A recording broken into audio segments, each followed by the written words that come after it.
할렐루야. 아멘. 주의 은혜와 사랑과 평강과 기쁨이 늘 우리들의 삶의 현장 위에 충만하시기를 주의 이름으로 축원합니다.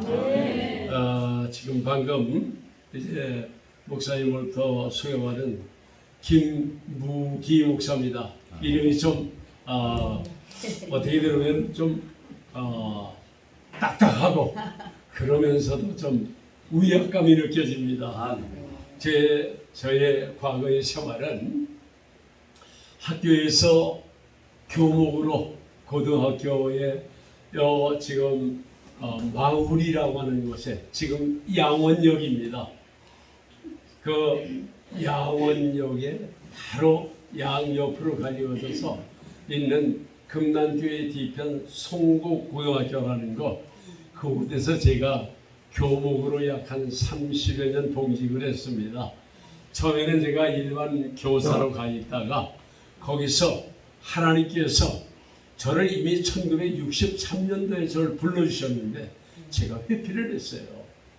그런데 가다 보니까 이제 학교 교사로 봉직을 하는 가운데 하나님께서 그냥 두시면 안 되겠다 싶으셨는지 다시 부르셨어요.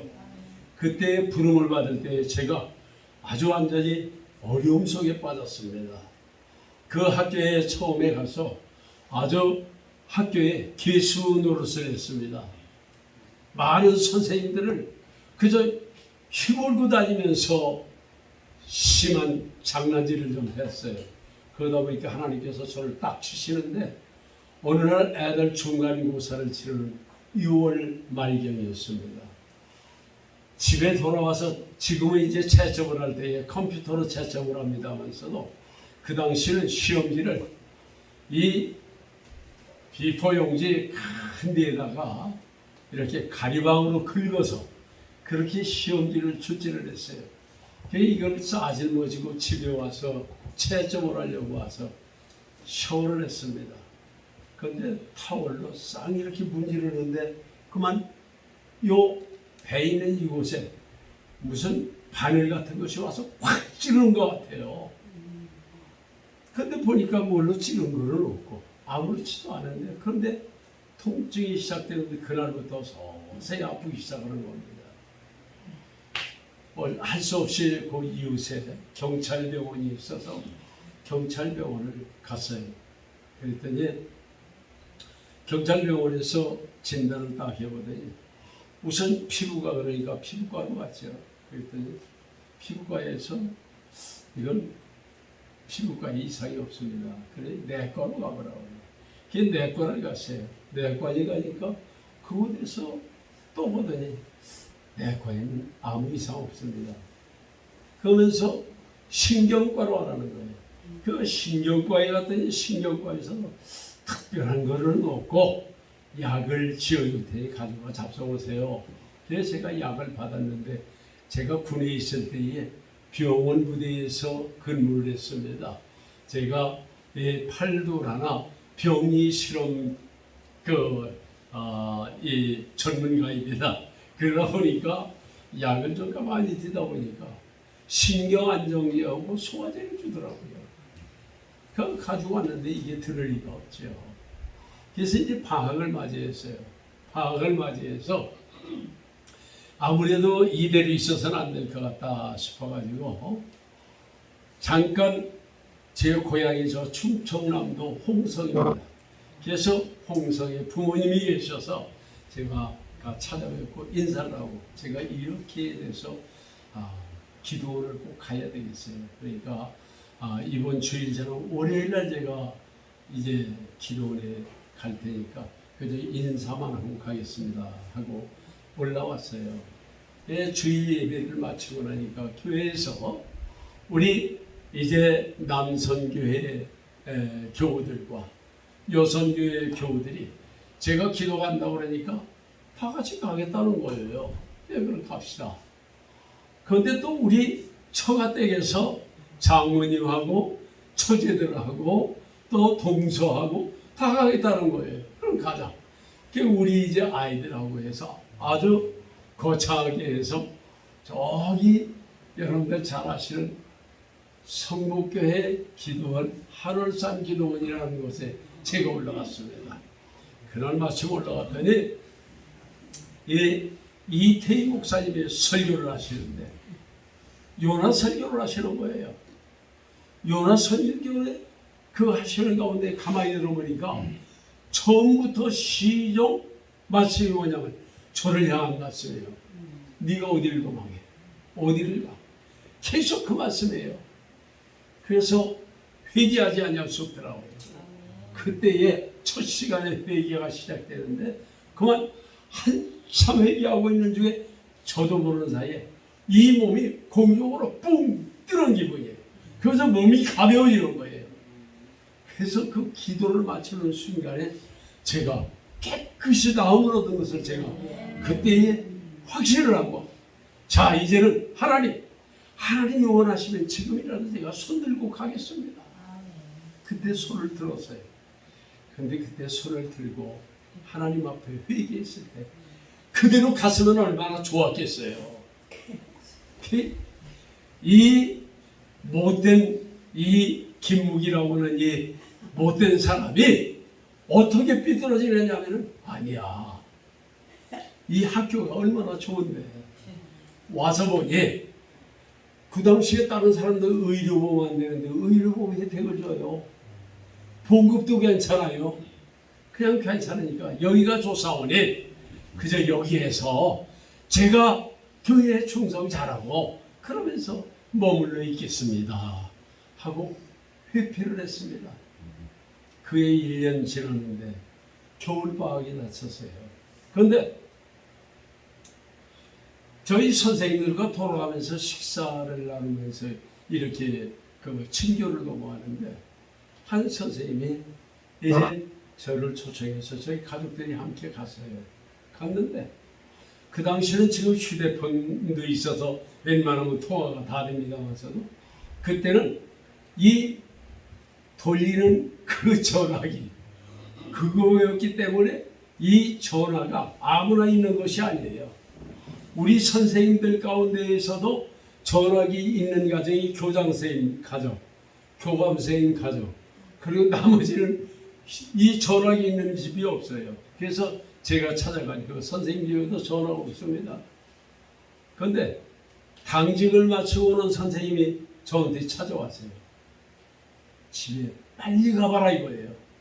왜 그러니까 제수 씨가 돌아가셨다는 거예요. 무슨 소리야 이 사람아. 내가 아침에 내가 보고 나온 사람인데 무슨 소리야. 아니야 학교로 전화 와서 빨리 가봐. 그래서 그냥 모든 것을 제쳐놓고 다른 밭에 집에 와보니까 제수 씨가 주사 쇼클린에서 먼저 하나님의 부름을 받았습니다. 그래서 그 앞에 가서 딱 무릎 꿇고 기도하는데 하나님께서 야 이래도 네가 나한테 안 오겠어? 손들고 돌아와. 빨리 와. 안 오면 이제 네 차례야. 하는 그런 거 감동이 오는 거예요. 제가 깜짝 놀라가지고 하나님 잘못했습니다. 이제 제가 손들겠습니다. 그리고 그다음 그냥 공부를 해서 2월 달에 우리 감리교 신학대학에 야간이 있어서 야간부에 제가 이제 신학을 가게 돼서 그때부터 공부를 하고 그래서 낮에는 학교 가서 아이들 가르치고 밤에는 학교 가서 공부하고 이러면서 주경 야독을 했습니다. 하다 보니까 학교에서 제가 이제 그대로 교목으로 계속해서 있어라. 그래가지고 한 30여 년간을 근무하다 보니까 학생들로부터 받은 별명이 뭐냐면 핵무기입니다. 김무기가 핵무기가 됐어요. 그래서 오늘까지도 많은 학생들이 지금 이제 서울 시내에 이렇게 나가면요.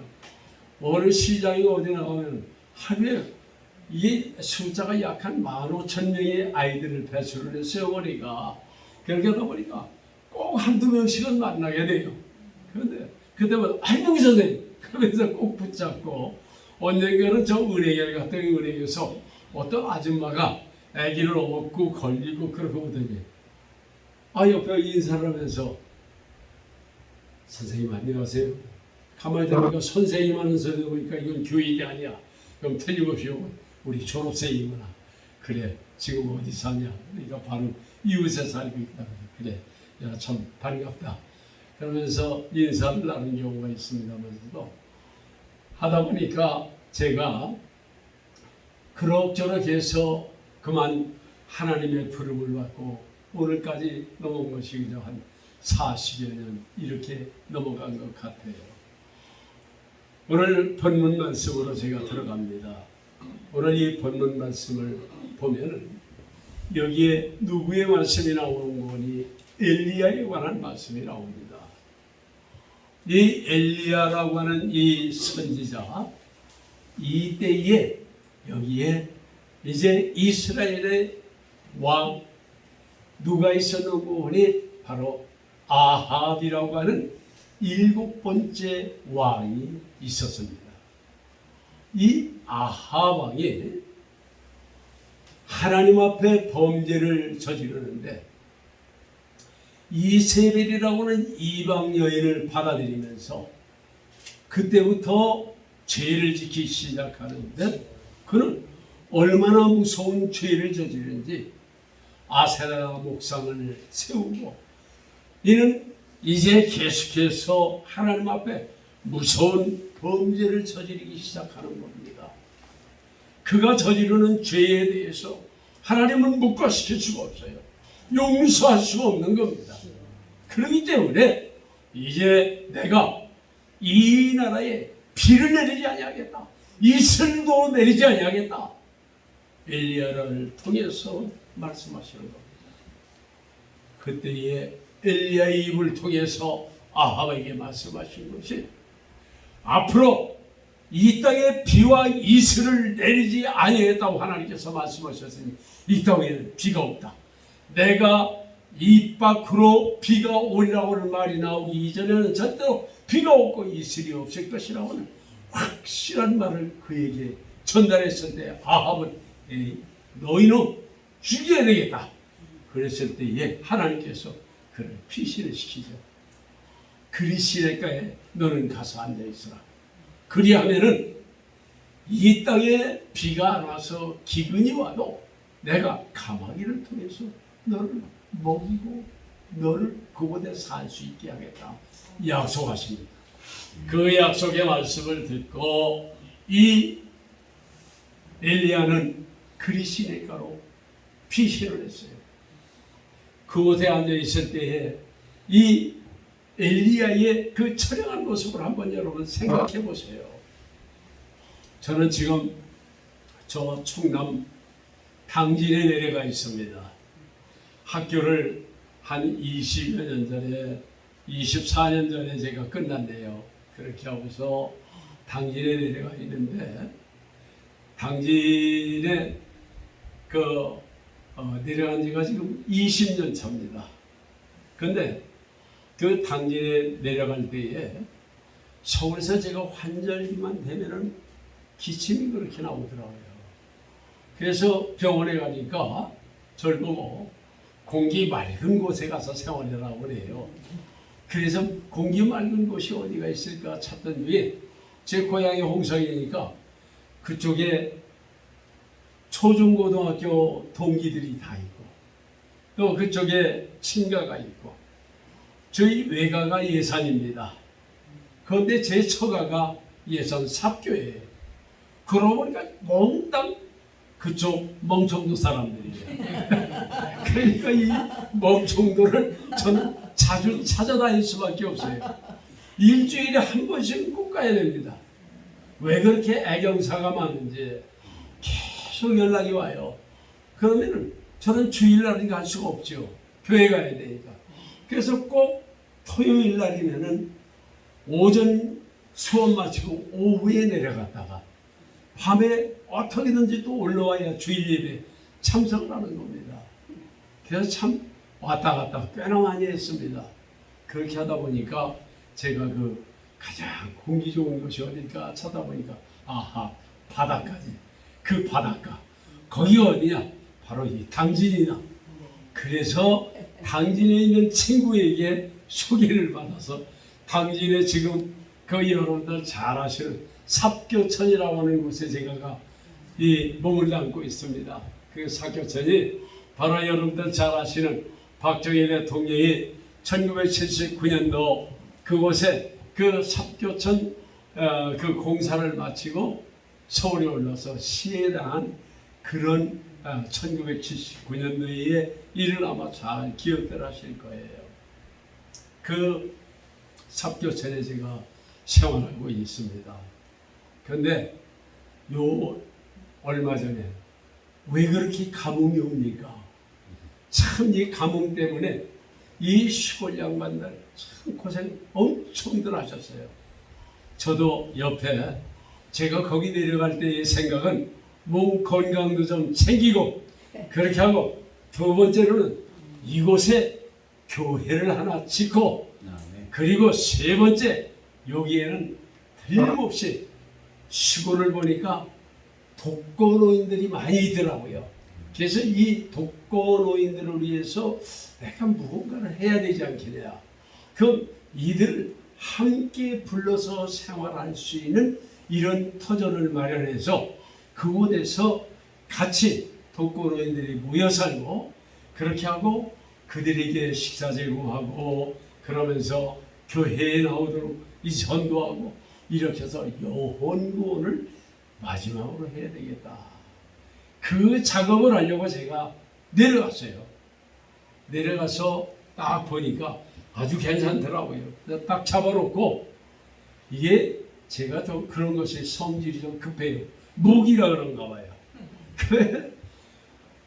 먼저 잡아놓고 이걸 결정을 하고서 주변을 돌아보니까 바로 교회가 이웃에 있는데 제가 감리교 출신이거든요.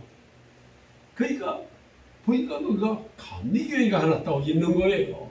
삽교천 감리교회가 옆에 있더라고요. 한 동네에 있더란 말입니다. 이게 바로 맞은편에 있는 걸 그걸 못 봤어요. 근데 보기는 봐서 감리교라는 명칭이 안 붙고 바깥에다가 삽교천 교회 이렇게 해놨어요. 좀 거기다가 삽교천 감리교회라고 썼으면 얼마나 좋았겠어요. 제가 후에 가서 목사님께 그랬어요. 여보시오, 기왕 있으려면 삽교천 감리교회라고 쓰지 왜 삽교천 교회라고 썼어?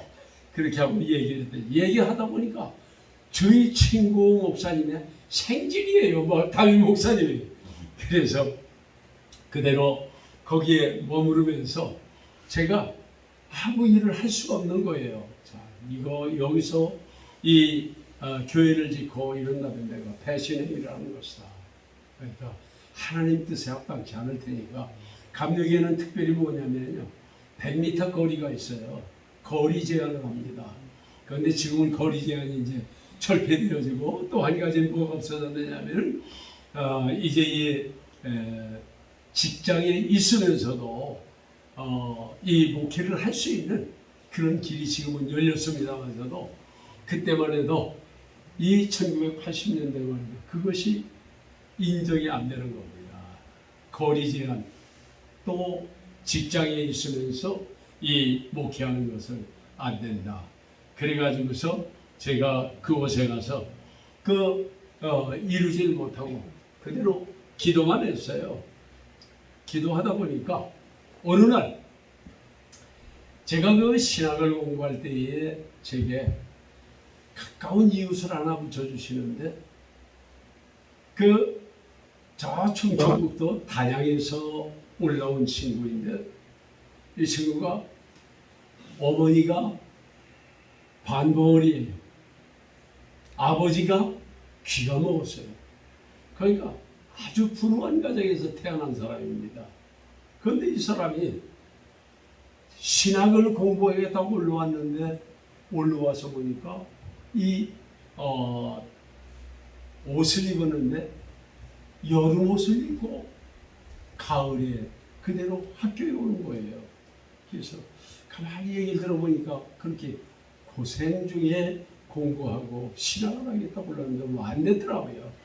그래서 제가 입던 옷이라도 헌 옷이라도 같이 나눠 입고 신던 구두라도 헌 구두라도 같이 나눠 신고 이렇게 하다 보니까 정이 흠뻑 들었습니다. 그런데 공교롭게 우리 교회에 제가 그 당시에 서울에 반석교회라고 하는 교회를 청계천에 있는 반석감리교회를 나가는데 이 교회에 관리 집사님이 돌아가셨어요. 그래서 제가 담임 목사님께 말씀을 드렸더니 이 관리 집사를 하나 두면 어떻게 되느냐 그랬더니 누가 좋은 사람이 있느냐 그러길래 신학생인데 아주 좋은 사람이 있습니다. 한번 두지요 그랬더니 그런 기획에 대해서 말씀하세요 그러더라고요. 기획에 들어가서 말씀을 드렸더니 그때 장로님들 권사님들이 같이 그 당시에 제가 권사였습니다. 그러면서 제가 교회학교 교장을 하고 있을 때니까 교장 선생님 뜻이 좀 그런 좋은 분이 있다면 한번 초청하세요. 그러길래 데려왔더니 그가 열심히 잘하는 거예요. 교회 청소 열심히 하고 주일날이면은 이제 청소 다 하고는 피아노 반주해주고 그래서 교회 학교를 잘하는데 그대로 썼기가 아깝더라고요. 그러길래 기획에 들어서 우리 이 신학생을 그대로 써기는 아까우니까 우리 윤현무 교사를 좀 초청을 해야 되겠다. 그랬더니 그럼 교사 선생님 마음대로 하세요. 그래. 좋습니다. 그래서 그를 교회학교 교사로 윤현무에 받아들였더니 윤현무 여교사하고 눈이 슬쩍 맞았어요. 자, 그런데 그날 이야기가 오늘 주일날 딱 가니까 교회에서 기회에 들어갔더니 말씀이 뭐라고 하는 거예요. 교회 안에 남녀 교제하는 이가 있다 이런 얘기예요. 그게 누구냐고 그랬더니 해필이면 왜 우리 그 신학생과 그 우리 윤현부 교사하고 그렇다는 거예요. 그래 제가 막아섰습니다. 그건 무슨 말씀입니까? 그들이 처녀 총각입니다. 유부녀 유부남이면 저도 절대 반대합니다. 그러나 처녀 총각이니까 저는 적극 지원하고 싶습니다. 그러고 나섰더니 말하다가 슬그머니 가라앉더라고요. 잘됐다. 그래서 이제 둘을 붙여주고 그 언니가 그 당시에 서울 감신 4학년이었어요. 그래서 그에게 이야기했습니다. 좀 어떠냐 그러니까 좋다고 그래요. 그럼 좋다. 그럼 시키자. 그래서 어머니 아버지는 미국에 살고 계십니다. 그래서 그를 그대로 이제 우리 교회 안에서 둘이 서로 짝을 맺어줬더니 미국 가서 결혼하고 미국에서 목회하다가 그가 서울로 돌아왔어요. 돌아와서 서울의 이 강동 지방에서 목회를 하는데 교회를 4번 옮기는 데마다 이게 안 되는 겁니다. 교회가. 그럴 때마다 실망을 하고 저한테 자꾸 단기를 내려오는 거예요. 와서 목사님 어떻게 해야 돼요? 그러면서 용돈이 없다고 칭얼거리면 어떻게 해요? 주머니 뒤적거려서 있으면 그냥 내 용돈이라도 같이 나눠 쓰고 또 집에 내가 먹던 쌀이라도 같이 나눠주고 김치라도 같이 나눠서 보내고 이랬더니 몇 년 전에 갑자기 저한테 내려와서 저 목사님 곁에 와 있고 싶어요. 그러더니 와서 저하고 함께 당진 시내하고 저 내포시 지금 충청남 도청 있는 곳이에요. 내포시까지 더듬고 더듬었더니 아무데도 갈 데가 없습니다. 이 아까 말씀드린 대로 교회 거리제에 많이 걸리는 거예요. 그래서 기지시라는 곳에 그 교회 자리가 마땅한 곳이 있길래 그곳에 지금 그 교회가 벌써 기지시 교회는 지금 100년이 넘은 오래된 교회입니다. 그런데 안 된다고 손사래를 치는 거예요. 그래서 할 수 없이 그대로 서울로 올라가더니 몇 개월 후에 전화가 왔어요. 저한테. 목사님, 평택에 좋은 교회 자리를 정해놨습니다. 그 교회가 이렇게 지하인데 여기는 그래도 반지하네. 그 교회는 완전 지하예요. 완전 지하인데 307평이에요. 교회도 크고 이 재단이 있는가 하면 옆에 교회학교 교육관이 있고 또 식당이 있고 또 이 휴게소가 있고 아주 좋아요. 그런데 이곳을 정했으니 목사님 오셔서 같이 기도해 주셔야 됩니다. 그래서 오라고 그래서 찾아갔다 참 잘해놨어요. 그래서 갔다가 그냥 거기 붙잡혀서 거기서 그냥 원로 목사로 붙잡히고 말았죠. 뭐 그런 가운데에 저희의 당진에는 우리 이 참전용사들, 월남 참전용사가 있고 6.25 참전용사가 있습니다. 그래서 이 유공자들이 약 한 600여 명이 있습니다. 그 가운데에 딱 세 사람의 이 목사들이 있는 거예요. 그래서 제가 원로 목사이고 두 분이 아직 미처 원로가 되기 1년 직전에 있는 두 분 목사님이 있더라고요. 그래서 그분들과 함께 그저 우리가 그냥 가면 안 되니까 일주일에 한 번씩 토요일 날마다 모여서 우리 기도하자.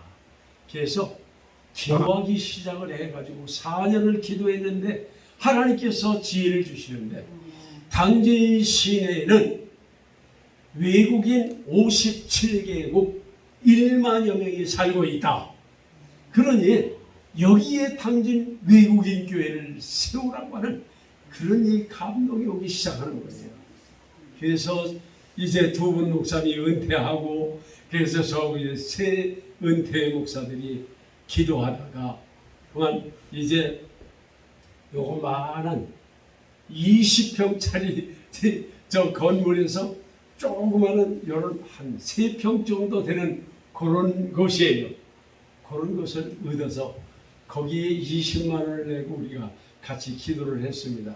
그래서 첫 번째에 거기에 외국인 4명이 왔더라고요. 그래서 중국인들 4명이 모여서 우리 3사람하고 7이 예배를 드렸어요.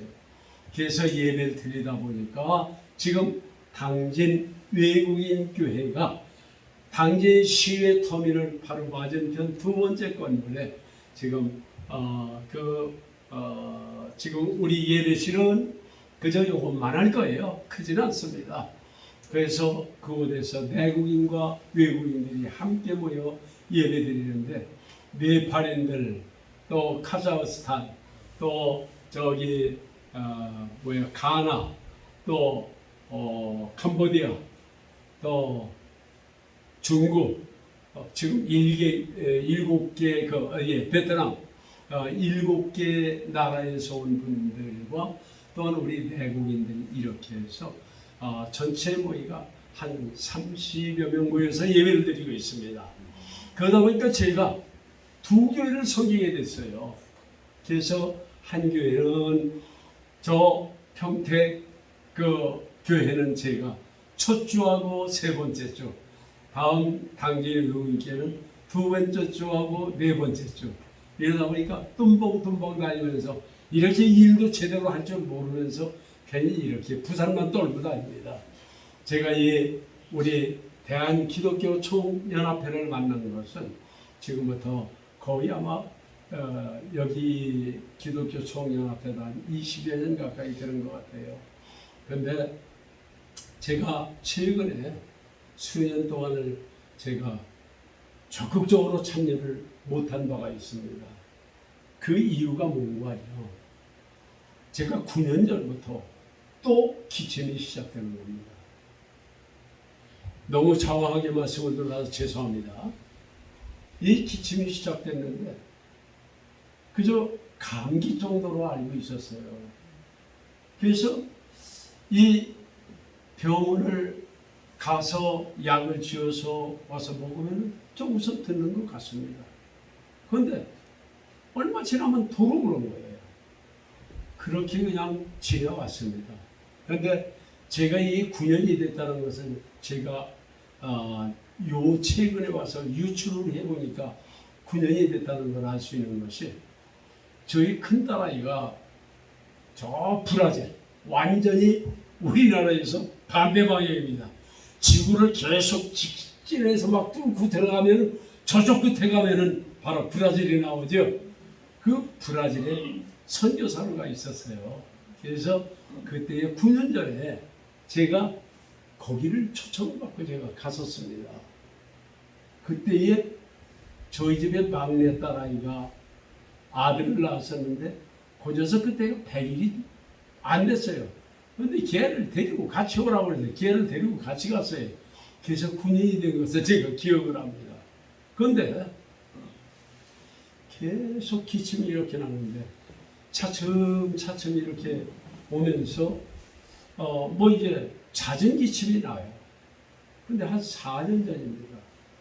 4년 전에 어느 날 오후 3시쯤 됐는데 기침이 갑자기 나오는데 뭐 정신없어요. 그래서 제가 신평이라는 당진에 신평이라는 곳이 있어요. 제가 사는 동네에 가까운 데에 거기에 우리 보금의원이라고 하는 병원이 있는데 그 원장님이 저를 아주 주치의로 아주 치료를 잘해줘요. 그 병원을 갔더니 병원의 원장님이 그래요. 아유 목사님 이렇게 여기 오시면 어떡합니까? 큰 병원에 가셔야죠. 거기서 산소호흡기를 씌워주면서 빨리 큰 병원으로 가라고 119를 불러가지고 요 천안 단대병원으로 저를 보내주시더라고요. 그 단대병원을 갔어요. 갔더니 거기에서 응급실에 갔더니 거기서 검사를 하고 뭐 하고 하더니 이 의사 선생님이 최종 진단이 뭐라고 내리는 거니? 기도 확장증이라는 거예요. 한 달 후에 또 오라는 거예요. 한 달 후에 갔더니 기도 폐쇄증이래요. 아니 앞에는 확장증이라고 이번에는 폐쇄증이라고. 참 희한하다. 그 다음번에 가니까 호산구성 폐렴이라고 해요. 이것 봐라. 그 다음에 또 한 달 후에 가니까 폐렴이라고 해요.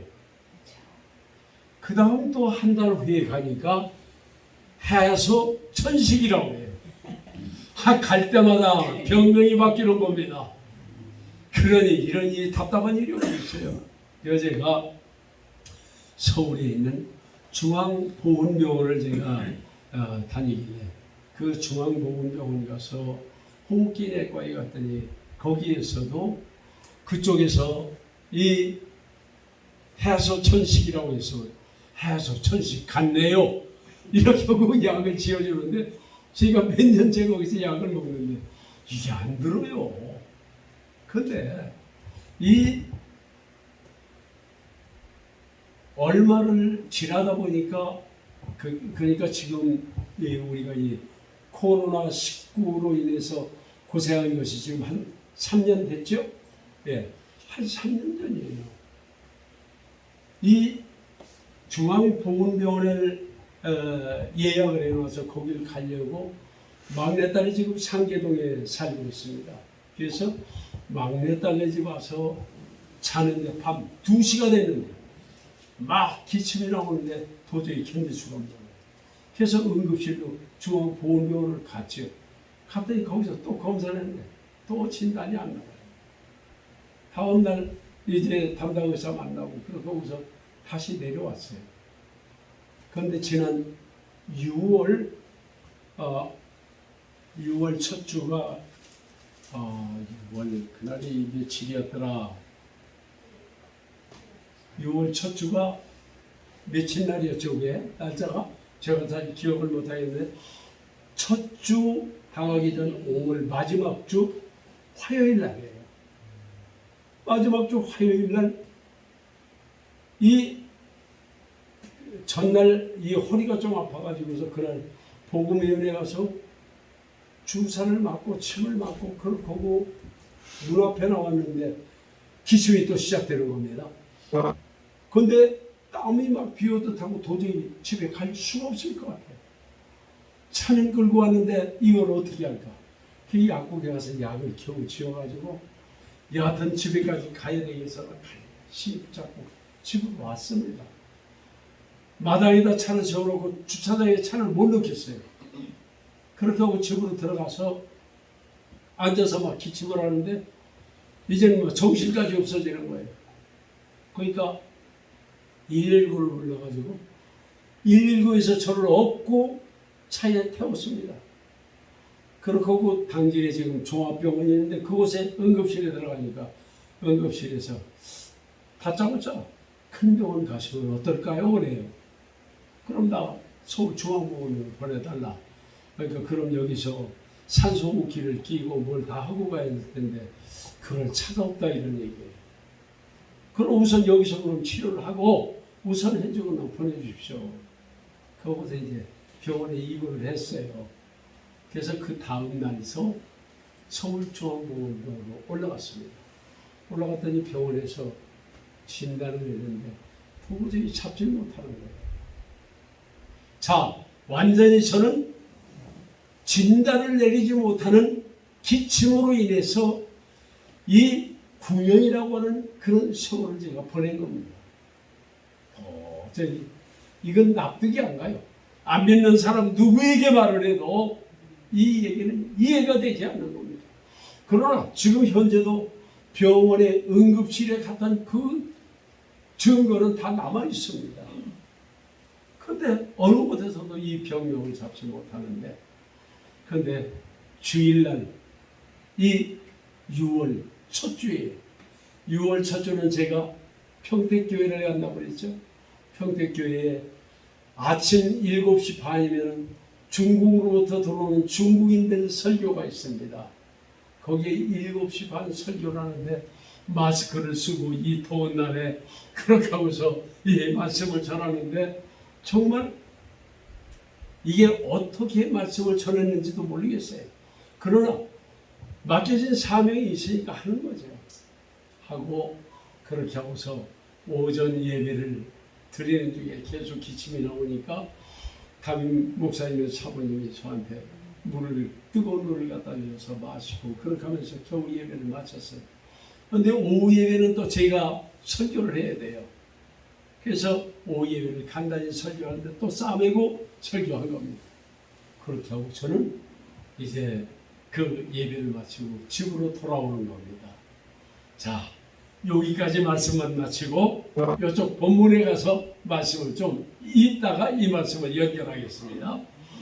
여기 이 본문에 그리스도께 앉아있는 엘리야의 그 모습 얼마나 처량했을까. 저는 그때의 이 엘리야의 모습은 정말로 이제 이 앞에 그리스도께 물이 흐르고 있지만 이 물이 언제 끝일지 모르는 겁니다. 끊어지면 자기도 끝나는 겁니다. 거기 앉아서 그 물을 움켜마시며 앉아있을 때 그때 하나님 앞에 엎드려 그는 얼마나 기도했겠어요. 살려가려고 기도했을 줄로 믿습니다. 여러분들 이제 어떻게 보면은 이 엘리야의 기도는 이스라엘이 이제 이 기근으로 인해서 완전히 망하는구나, 이 백성이 굶어 죽는구나, 얼마나 안타까우겠어요. 여러분 지금 우리는 국가적으로 굉장히 힘든 때를 맞이했습니다. 어려운 때를 맞이했습니다. 잘 아시죠? 우리 자유민주국가는 상권 분립이 분명합니다. 자유민주국가는 입법, 사법, 행정부가 분명히 권한이 달라요. 그래서 이 입법, 사법, 행정부가 부별로 서로 견제하면서 키워가는 것이 자유민주국가입니다. 그런데 지금 어떻습니까? 입법부의 독주로 인하여 행정부가 발목을 잡혀서 행정부가 한 발자국도 앞으로 못 가게 합니다. 사법부가 발목을 잡혀서 어떻게 할 수가 없습니다. 지금 야당 대표를 구속해야 된다는 소리가 온 국민들이 지금 떠들고 있습니다. 그런데 입법부 지금 뭐라고 있습니까? 행정부 윤석열 대통령 탄핵해야 된다. 다음 또 보세요. 사법부에 검찰 9명, 이재명이를 이 수사하고 있는 검찰 9명 다 탄핵해야 된다. 사법부 판사 2명, 이재명이를 맡았던 그 판사, 전임 판사, 이번 판사 다 탄핵해야 된다. 다 탄핵하고 입법부만 살아있겠다는 얘기입니다. 그럼 입법부 독재를 놔두고 우리 그대로 구경만 하고 이대로 따라가야 될 것인가? 자유민주국가는 참 바로 이 입법, 사법, 행정부가 분명히 나뉘어져서 권한을 행사하도록 해야 합니다. 그 기도를 오늘 이 엘리야 못지않게 우리는 엎드려 눈물 뿌려 기도해야 할 때인 줄로 믿습니다. 기도해야 돼요. 그렇게 입법부가 독주하지 아니하고 행정부가 독주하지 아니하고 사법부가 독주하지 아니하고 어느 곳에서도 독주해서는 안 된다는 것입니다. 그래서 나라가 자유민주국가로 성장이 정말 기독교 입국론 이승만 대통령이 외치신 기독교 입국론을 중심으로 하여 이 나라가 굳건히 서가야 됩니다. 그러기 위하여 우리는 기도해야 합니다. 기독교 총연합회 우리 여러분들 우리 회원들뿐만 아니라 전국 교회들이 한 마음으로 일을 놓고 엘리야와 같은 심정으로 기도해야 합니다. 저는 지난번 이 우리나라에 계속되는 이 봄 가뭄으로 인해서 어려워질 때 참 염려를 많이 했습니다. 엘리야 시대의 그 모습을 우리가 그대로 이 땅에서 경험하게 된다면 어찌할 것인가 걱정을 했는데 하나님께서 다행히 때를 맞춰서 이 비를 주셔서 단지 약비입니다. 시골에서는 약비를 주셔서 정말 농사를 잘 지을 수 있도록 이렇게 해주셨습니다. 이 먹고 사는 문제는 하나님께서 해결해 주셨어요. 우리가 정치, 경제, 사회, 문화, 교육, 국방, 언론 모든 면에 안정만 되찾아서 우리가 잘 사는 나라가 되기만 한다면 우리 대한민국은 세계의 1등 가는 국가가 될 수 있다는 것을 저는 확신합니다.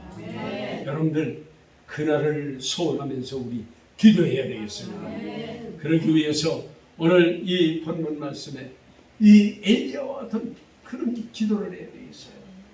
자, 제가 9년 동안 이 기침을 할 때 얼마나 기도했겠습니까? 참 말할 수 없이 기도 많이 했어요. 그런데 정말 놀라운 기적을 제가 6월 첫 주에 제가 경험한 것을 이 시간에 여러분들에게 간증겸해서 말씀하고 싶어요. 제게 이 공작새가 지금 현재에 6마리가 있습니다. 6마리가 있는데 3마리 암컷의 수컷 1마리 그리고 새끼 2마리에서 6마리 공작이 있는데 지금부터 한 3개월 전 이야기입니다. 3개월 전에 집사람이 사료를 주고 나오다가 왜 이 문을 열어놓고 나와요?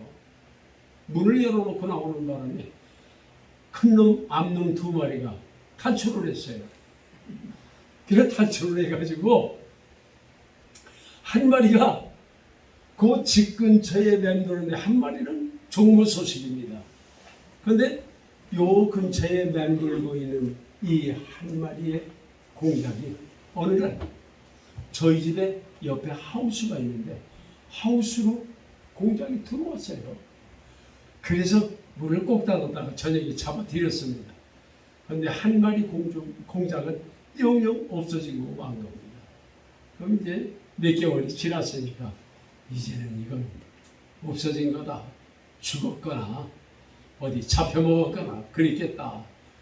그런데 이웃교회에 계시는 목사님이 제가 그 공작을 잃어버렸다는 소식을 듣고 전화가 왔어요. 전화가 왔는데 여기에 지금 우리 숲속에 지금 그 공작이 와 있다 이런 얘기예요.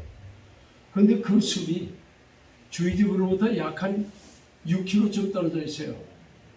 지금 보면은 제가 이쪽에 이 삽교천에 있는데 그 숲이 어디냐면은 소각 IC라고 하는 거. 그곳 가까이 가는 내산에 큰 숲이 있는데 그 숲에 있다는 거예요. 그래서 거기를 그걸 찾겠다고 마늘 하나 가지고 일 찾아갔지 보니까 가보니까 숲속이라서 거기다 어떻게 손댈 수가 없어요. 어디에서 숨어 있는지 알 수도 없고요. 그냥 와서 포기하고 말았습니다. 근데 말입니다. 6월 첫 주 예배를 마치고 제가 딱 내려왔는데 전화가 그 목사님한테 왔어요. 목사님, 기쁜 소식이 있어요. 오늘 예배 마치고 저희 집으로 오세요. 그래요, 알겠습니다. 뭔데요? 그랬더니 기쁜 소식이에요. 뭐 그 양반이 기쁜 소식이라는 거 한 가지 아니에요. 알겠습니다. 그렇게 하면서 제가 예배 마칠 위에 집에 와서 풀고 옷 갈아입고 마스크 한 채 기침을 칼락칼락 하면서 그에서 고기를 같이 먹으니까 가서 딱 앉아서 그 목사님 저쪽에 앉고 저는 이쪽에 앉고 그 사모님은 이쪽에 앉아서 나는 계속 기침을 하면서 이제 이야기를 하는데 도저히 볼 수가 없으니까 이 양반이 슬그머니 일어서시더라고요. 그냥 방에 들어가세요. 그냥 무언가를 들고 나오세요. 그러더니 목사님 가슴 좀 이렇게 해보실까요? 왜요? 그랬더니 기침을 너무 하시네요. 이렇게 하더니 칩을 갖다가 꽉꽉 꼽는데 9방을 꽂아요. 그렇게 하고 앉아서 대화를 하는 겁니다. 20분이 지났어요. 20분이 지났는데 그때에 기적이 일어나기 시작하는데 기침이 서서히 멎기 시작하는 겁니다. 그러더니 제가 오늘까지 기침을 안 하고 이렇게 당당하게 말씀을 전할 수 있는 이런 기회를 얻었습니다. 보세요. 인간들의 방법으로 지금 의학이 그렇게 발달했다고 해도 서울 중앙보건병원에서도 또한 이 천안의 단국대학병원에서도 또 저 당진 종합병원이라는 곳에서도 검사를 하고 해도 여기 MRI를 찍고 CT를 찍고 엑스레이를 찍고 PCT를 하고 거기에다가 폐기능 검사를 하고 객관 검사를 하고 소변 검사를 하고 체열 검사를 하고 별 검사 다 해봤습니다. 그런데도 이 병명을 잡지 못해요. 왜냐? 하나님이 고치시겠다고 그러는데 네가 어디 인간을 쫓아다니 해결하려고 그래? 안 되는 겁니다. 제가 이 9년 동안 일하는 동안 기침하다가 목이 이렇게 쉬어버렸어요. 기침하다가. 근데 이 하나님께서는 이렇게 기회를 주시더라고요. 여러분들 잘 아시죠? 민수기 22장에 있는 말씀을 볼 것 같으면 거기에 여러분들 이제 저 아만 원족들을 이끌고 있는 저기 바알람 선지를 불러서 이제 이 이스라엘을 저주하지 않아 하는 그런 그 부탁을 받고 말을 타고 불러갈 때에 그 바알람 선지가 탄 말이 포도원 옆을 지날 때 양쪽 벽이 있어요. 그런데 거길 지나가려고 그러는데 그동안에 그렇게 말 잘 듣던 이 말이 왜 이 벽에 가서 이 바알람 선지에 이 발을 그냥 비벼대고 그래서 고통을 당하니까 그만 이 바알람 선지가 말을 때리지 않았어요. 그랬을 때에 이 말이 왜 나를 때리냐고 그 입을 벌려 말하게 했습니다. 자, 바로 그때에 하나님께서 바알람 선지에게 보이신 것이 뭐예요? 네가 앞으로 계속 밀고 왔으면 너를 내가 쳤을지도 모른다. 여러분, 놀라운 역사예요. 하나님은 미물을 통해서도 역사하세요. 미물을 통해 역사하시고 여기 오늘 이 그리스도께 앉아있는 엘리야에게도 미물 가마귀를 통해서 그에게 떡을 물어다 주시고 고기를 물어다 주시고 그렇게 그 앞에 있는 물을 마시게 하시고 하나님은 그렇게 역사하셨습니다. 미물을 통해서도 끊임없이 역사하십니다. 그런데 저는 그 당시 엘리야 때나 바알람 선지 때만이 그런 그 미문의 역사가 있는 줄 알았더니 오늘날도 보니까 미문의 역사는 끊임없이 하시고 계시다는 얘기입니다. 저희 집에 이 공작새가 저를 먼저 이제 이 병을 알고 하나님께서 내 병을 고치려면 여기 가야 돼. 그러니까 그거를 우리 집에서부터 이 공작이 멀리 못 날라요. 날르면은요 100m 내지 150m 날르면 그 이상 날아가지 못합니다. 쫓아가서 이렇게 한 50m 되고 포로로 날르고 그래요. 이 덩치가 크니까 많이 못 가요. 근데 6km 지점까지 날아갔다는 거 이건 기적입니다. 도대체 거기까지 갈 수가 없어요. 가는 길에는 거기는 큰 도로도 있습니다. 그런데 거기를 넘어서 또 이 사교천 거기 이거 관광 거기를 넘어서 또 그 옆에 마을을 넘어서 넘고 넘어서 6km 지점까지 거기까지 갔더라 이런 얘기입니다. 오늘도 미문을 통해 역사하시는 하나님, 그 하나님은 과거에도 역사하셨지만 오늘도 역사하시는데 오늘의 역사도 변함없이 역사하고 계시다는 거예요. 오늘날 우리에게도 변함없이 역사하십니다. 즐겨 역사하신 그 하나님의 역사는 오늘 여러분들에게도 또한 우리 대한민국에도 나아가 우리 한국 교육에도 우리의 대한기독교 총연합회의에도 일어나는 줄로 믿습니다. 그 하나님의 역사. 제가 또 가서 그날 그 침 맞은 그 오 목사님에 관한 얘기를 제가 말씀을 안 할 수가 없어요. 그 오 목사님이 이 침을 놓는데 사모님이 해소기침으로 고생을 하셨대요. 그런데 그분을 침을 놓아서 고쳤다는 거예요.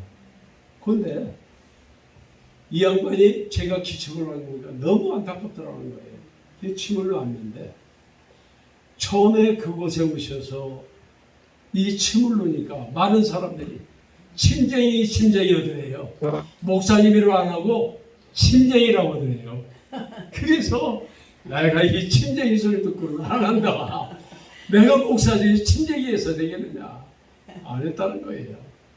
그런데 그에게 주신 은사였는데 은사를 쓰지 않으시니까 저를 보내주셨던 거예요. 거기에 또 역사하신 겁니다. 역사하신 그 하나님께서 이 침을 놓게 하시는데 요즘에 제가 가는 곳마다 제 간증을 합니다. 하다 보니까 어디입니다. 수원 이쪽에 있는 거기가 그 동네 이름을 제가 잠깐 잃어버렸는데 그 팔탄 옆인데 끝내야 돼. 그래. 시간 지내. 예, 알겠습니다. 그래서 이거 죄송합니다. 예, 그래서 그쪽에서도 침을 맞으러 오고 이곳에서 오고 저곳에서 오고 서울에서도 몇 분들이 침을 맞고 이러다 보니까 그분이 당신의 은사를 다시 개발할 수 있는 기회가 됐더라. 저는 그래서 이런 이 모든 일들을 보면서 하나님의 역사를 우리는 끊임없이 오늘까지도 역사하시고 나 같은 부족한 종에게도 역사하신 그 하나님의 역사를 끊임없이 일어난다는 사실을 기억하면서 우리 하나님께 모든 전통을 맡기고 기도하며 열심을 다하는 저와 여러분이 되시기를 주의 이름으로 축원합니다. 기도합니다. 은혜로우시고 자비로우신